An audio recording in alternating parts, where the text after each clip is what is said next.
Greetings, I'm Barrett and welcome to the One Stop Co-op Shop. Today we're going to be doing a Kickstarter preview of the game Tranquility. Now this is by a new company called Board Game Hub. They have created a game where you're going to be taking the ship and sailing it through a numbered grid. It is a cooperative card game for 1 to 5 players.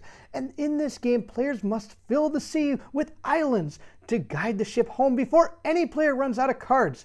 Now, while you play this game actually is played in silence. So you're not actually able to communicate with your partner. You're just gonna have to hope that your minds together can figure out how to create the grid and safely guide our ship back home. This game is by James Emmerson, and the artist is Tristam Rossin, and it's a really beautifully done game. I'm excited to show this to you.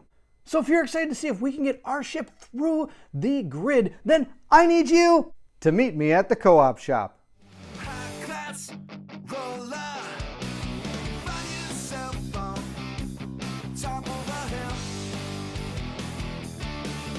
I've gone ahead and set up our board. Now, they're based on cards, and in the Kickstarter, they may be making a neoprene mat that takes the place of these cards and creates a nice, beautiful area to play on. But we have these cards. Remember, this entire thing is a prototype. Some of this may change as the Kickstarter progresses. So we've gone ahead and created our outline just like it shows in this card. And also in the card, it shows that we have to also play a finish card and a start card. So I'll explain those as we play. Now this game also comes with yet another way of setting up the game. So there's multiple ways to do it. And on top of that, on the back here, it says solo play. So there are ways to play this game solo as well as cooperatively. So there's many different ways to actually get this game to the table. Now that we've done that, we're gonna take our deck of 80 cards. So we've got 80 cards in here, and we're gonna go ahead and look through them. Aren't they beautiful? These cards look so great. Oh, I love the art in these cards. Every card looks so cool. I love how they have a day and a night side. I'm really impressed by the art in this game. So we're gonna go ahead and take our 80 cards and we're gonna go ahead and add to them a finish card. There are 5 finish cards. You have to have 5 of these in here. And in order to win the game, you have to play that finish card once your grid is completed. And also you have to play a start card too. And I'll explain how that works in a while. So we're gonna take our 80 cards. Well, actually they're 85 now because I've added the finish cards to them. And we're gonna divide them, we're gonna deal them out to all the players until every player has an equal size deck. So now that our characters have their deck, we're gonna go ahead and each player, 1, 2, 3, 4, 5, is gonna take 5 cards from that deck. So that player's got 5 cards, and this player's also gonna gain 5 cards. 1, 2, 3, 4, and 5. So there we go. Our players both have 5 cards. Now, after we take our 5 cards out, each deck is going to gain a start card. So we're going to go ahead and shuffle our start card into each of our players' decks, and then we're going to go ahead and start the game. So there's our deck for this character. They're all nice and shuffled. And now we're going to have to shuffle this one as well. So now that our decks are shuffled and ready to go, we're going to look at our cards. Now remember, this game has to be played in silence. And our goal is to create a numerical grid from the lowest to the highest without being able to the ways you can lose. You can lose by either one, not being able to discard a card from your hand or legally be able to play a card. So we're gonna go ahead and see how we do here. So I've got a lot of cards that are very close to the numbers I'm looking for. That's kind of cool. So I'm gonna start with this 9. I'm gonna put this 9 right here. I think that's going to be a good place to put it. Now, of course, I can't talk, so I don't know what my partner over here has. We're going to look at their cards, and they've got some cards here too. Now, of course, we're going to finish card. Our opponent, or our player, sorry, not opponent, our compatriot has seen that we've played a 9 card. So they're thinking most likely that we've got a lot of lower number cards. Now, you can play a card anywhere in this grid, but of course, it has to abide by a few rules. One, you have to play them in numerical order from the lowest to the highest. So I couldn't put a 63 here. That doesn't make any sense at all. So we're going to go ahead, and I think this player is going to play, he's going to play a 29 card, and we're going to put it let's put it right here. We'll see how that goes. All right, and now that I've played my card, I have to draw up to 5 after I play my card. Now, of course, I forgot to do that for this player. I apologize. So this player is going to draw his 1 card, and he has a new card. So then he's going to go ahead and play yet another card. Now, he's got a 12. He's going to play that one right here. And now, if you play a card next to another card, you have to discard the difference between those 2 cards. So I'm going to go ahead and discard 9, 10, 11, 12. I have to discard 3 cards. So maybe that 12 wasn't a good one to play. We're going to hold that 12 because I'm going to show you a trick. I'm going to play my 13 right here. Yes, that's right. Now, of course, I have all the knowledge in the world because I know what this person has. Normally, I wouldn't know what they have, and maybe it wouldn't be wise to play the 13 there. Maybe they might play like an 11 here, and all of a sudden my 12 would be worthless then. But I've played my card. I'm now going to draw back up to 5 cards. So I've got my 5 cards. We're going to move over to this player. This player, again, looks at their cards. They have a 24. They're going to play their 24 maybe right here, because there's only 25, 26, 27, 28, 29. There's 5 cards in between. Actually, that's not too good. We're going to put the 24 there. I've already probably started off in bad shape here. So now I have to go ahead and draw up to 5 cards. So we're going to put, they've got yet another card. Moving over to this player, this is where my trick is going to come in. I'm going to play my 12. Now I can play my 12 right here. And I am going to be able to have to discard cards equal to the lowest difference. So a 12 minus 9 is actually what? 3? 9, 10, 11, 12? Yep, that's 3. Real good with math. So we got 3, but this one's only 1. So I only have to discard 1 card, and I'm going to discard my 76 card because I don't know if we're ever even going to get that high. So but I have to discard cards face down. That's the other scary part about this game. You don't know what the other person is discarding. So now I'm back up to another set of 5. We're going to move over to this player. And you're going to go back and forth like this until you've either created your grid or you have found not legally be able to play a card or discard a card. We're going to play 51. We're going to play like right up here. That's where we're going to play 51. All right, we're going to draw another card. Here we go. We got 57. He's got a lot of 50s. All right, we're going to move over to here. And now this player is going to play a card. He's going to play 16. Again, maybe I can play, oh, I can't play the 16 here because I have a 24. And that's going to be too high. I can't play that next to each other. 16, 24, 25, 6, 17, 18, 19, 20, 1, 2, 3, 4. I don't have 7 cards to discard. So we're going to have to hold on to that one. Instead, we're going to play our 15 right here. There we go. So we've got a 15 right there. And we're going to draw a card. So we're back up to this many cards. Now, of course, these two are still within 2. So I believe I still have to discard 2 cards because these two have a difference of 2. If I'm wrong about that, please let me know. But I believe that's how this works. So I'm just going to discard. I see 51 up there, so I'm going to keep the 50 card. We're going to discard 37. We're going to discard, let's discard 45. Like I said, I think this is all going in the wrong direction real fast. You can easily snowball yourself out of control in this game pretty quick. We're going to draw 2 cards. 1, 2. And we're going to move on to our next player. And let's see how they're doing. They, like I said, have some pretty higher numbers up here. So he's got a 54. So I'll play it right next to the 51 just to play it. And now we're going to discard 3 cards. Now I'm going to discard this start card, this finish card, because I know there's 5 in the decks somewhere. Now, of course, you might want to keep track of what you're discarding, because if you discard at least 3, you start discarding finish cards, and you don't have any more in your deck, and they think you do, you might get the whole grid created and not be able to play your finish card at the end. So we need to draw 4 cards. So we're going to draw 1, 2, 3, and 4. Oh, I got my start card. Good. I can show you how that card works. That's a very interesting card. So we've got our 5 cards here, and we're going to move on to our other player. Our other player has not very much they can do, but they can play this 50 card. So we're going to play the 50 up here next to 51. We're only going to have to discard 1 card.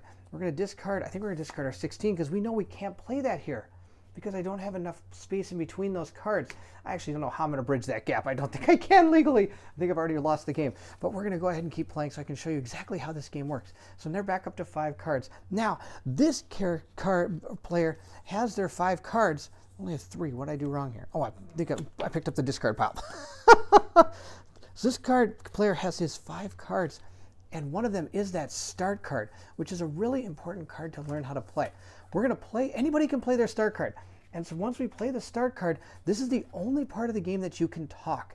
So I have now playing my start card, both characters or everybody at the table now can talk, but the only thing they can talk about is discarding cards, because once their start card is played, collectively you have to discard 8 cards. So again, not knowing what anybody has, or it makes it really tough. Now in a 2-player game, you also get to draw 2 cards from your draw pile before you choose what 8 cards you want to discard. So I'm going to go ahead and draw my 2 cards here. There we go. And we've got all these cards. So this player over here could just say, you know what? I'm looking at the board and I think I'm going to discard this one and this one, let's say.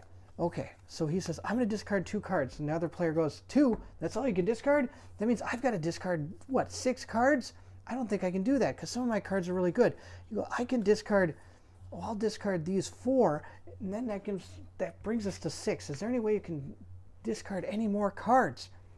And the guy kind of goes, all right, well, maybe I can discard these 2 cards. Now I've gotten 8 cards, 2, 4, 6, 8. Now, of course, we don't know what these cards are. We're discarding them blind to the other player. So now that everybody's done that, we're going to draw back up to our 5 cards, and we're going to go back over to our other player's turn. So now we have 2 here, so 3, 4, 5. Now again, you're going to continue playing as long as you can make legal plays where you can put a card next to another card and be able to discard the amount of cards that would be the difference of it. Or at any point, you have a bunch of cards you don't like. Another move you can make instead of playing a card is discarding 2 cards and drawing 2 more. That's your other play. Now, of course, once you've done that, it goes over to the other player's turn. Now, I know I went a little bit out of turn there because this person's actually the one that played the start card. It should have been his turn, but I'm just demonstrating parts of this game. So now I've got an 8. Well, this 8 might be pretty good down here. I could play the 8 on that 9. Then I only have to discard 1 card. Let's go ahead and discard this 30 card. And we'll go ahead and discard that and grab 2 more cards. So as you can see, that's how this game is played. You're going to go back and forth playing cards until the entire grid is finished. Complete, and then you're going to play your finish card. Somebody hopefully has held on to a finish card going into the end of this game. Now, of course, if this wasn't hard enough, they've added some expansions into this game, and I want to talk about them because it really brings a lot more to this game. First off, it comes with this spiky Craig rock card. Now, this card is going to be played along the side here, and as it goes, wherever it's played, it can only be played where there is actually empty spaces. And once it's in a place where there's an empty space and it's somebody's turn, so say it's his turn, he is not going to be able to play on these areas. But he could play down here. So I'm going to go ahead and play a 3 card there. Once I play a card, I'm going to draw back up, and then I have to move this to another area. So say I move it up here, and this our person down here goes, wait a minute, that's where I was going to play a card? Oh, I had a 55 I was going to play. Well, now that kind of shuts them down up there, so I have to play a different card. We're going to play a 60 card right up there. And so now we're going to draw yet another card. And then we're back up to 5. And then they would move the Craig, or the Rocky Craig card as well. So that's one of the expansions. Some of the other expansions they have are these monster expansions. They're kind of like Kraken cards. They're these monsters, and they're going to be in your deck, and you might draw into them. So for example, say this person, instead of drawing this 6 card, well, let's keep the 6 card. That's actually a pretty good card. We're in the 66 card. I've drawn this monster card. All right, now in order to win the game, all the monster cards have to be out of players' hands. It doesn't mean they could still be in the deck, but they have to be out of the player's hands. They can't be, if I go to play a finish card and I had one of these monster cards, I'd have to say, you know, I can't do that. I got a monster card, we got to deal with this. And the way you get rid of the monster cards is you play them on top of previously played cards. So for example, I could play it on top of this 24 card. And then once it's played on top of the 24 card, not only is it discarded, but so is the 24 card, meaning that you've now created a gap in that area that might not be filled because some of the cards that would take the place of it might have already been discarded by your partners because they thought it was a safe place right there. So the monster cards can actually add an interesting element to the way this game is played. The final expansion they have are storm cards. There's 3 of them. There's a yellow storm, an orange storm, and a purple storm. And here's what they look like. So each one of these storms will do something different to the players as they play. The yellow storm card, if drawn out of your deck, goes right in front of you, and that instantly brings your hand size down to 3. So I'd have to automatically go down to 3 cards, and I can't gain any more than 3 cards when it comes to drawing back to my hand. Now, why does that make it hard? Well, 1, you only have 3 cards, and 2, if you're trying to span a gap, like say I have a 26 and I want to play a 29, I can't because I don't have 3 cards, which is the difference here to be able to play. So I can't play my 26 card there. I'd have to play something else. So that is what the yellow storm card does. It brings you to 3, and your max can only be 3 until that storm is removed.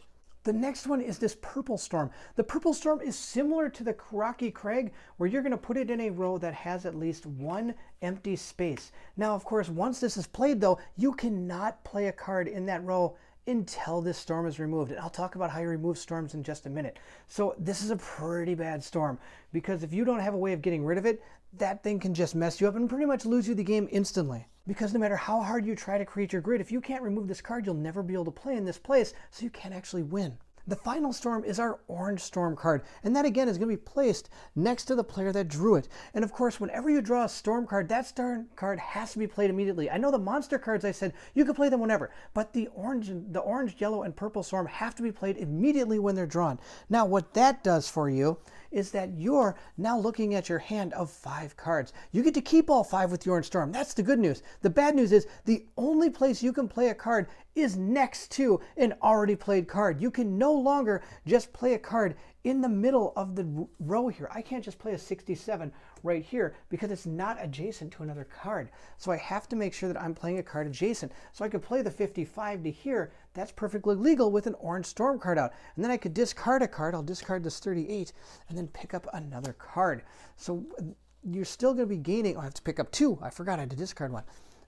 So we picked up 2 cards. We have our 5 cards. So those are what the 3 storm cards can do to you. Now, how do you get rid of those storm cards, you ask? That's a great question. We've got compasses. Yes, we've got these compass cards. These compass cards you can play on storms to remove the storm from the game. There's only 3 ways you can gain a compass card. 1 is when the start card is played, you gain a compass card. 2, you can discard your entire hand to get a compass card. And that even goes for the person with the yellow storm card. So only having 3 cards to discard isn't maybe the end of the world to be able to grab a compass card to get rid of your yellow storm. That's one way to do it.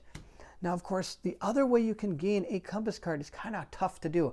You have to create a row that is numerically sequential. So I could play a 49, 50, 51. This has to be 52, 53, and 54. If you can do that, you can gain a compass card that, again, you can play on one of the storms to get rid of the storm. And those are the 3 different expansions that come with this game. So the base game of 1 to 80 cards, if that's not hard enough, they also come with all these expansions that make it even more challenging. This game has a lot of replayability, and it's so much fun. Now, my wife and I have been playing this game quite a bit, and we've really enjoyed it. We've even tried with some of these expansions. We even had a point where we took our Rocky Craig card, and I actually played a card and then moved it right to the place where she was planning to play a card. It was actually pretty funny. We had a pretty funny exchange of words over that one.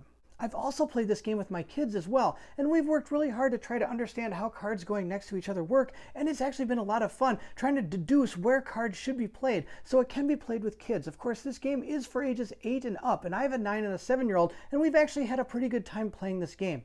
So those are all the different ways to play the game. Now, if you don't want to add the expansions, you can actually make it a little bit tougher by just removing a certain amount of cards. Like I could just start the game by taking out these 6 cards, now making the decks and playing. Now, of course, you don't know what cards were taken out, which of course adds some more challenge to the game. So that's another way to ramp up the difficulty in this game if it wasn't hard enough to try to get a sequential thing from low to high, plus playing a start and finish card without talking or knowing what anybody's discarding.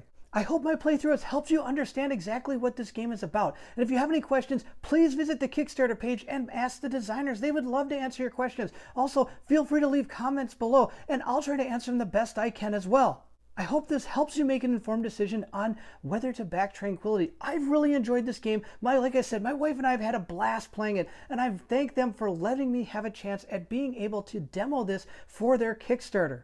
So thank you so much for watching. I hope you enjoyed the playthrough. And if you're excited to see what comes next, then I need you to meet me at the co-op shop.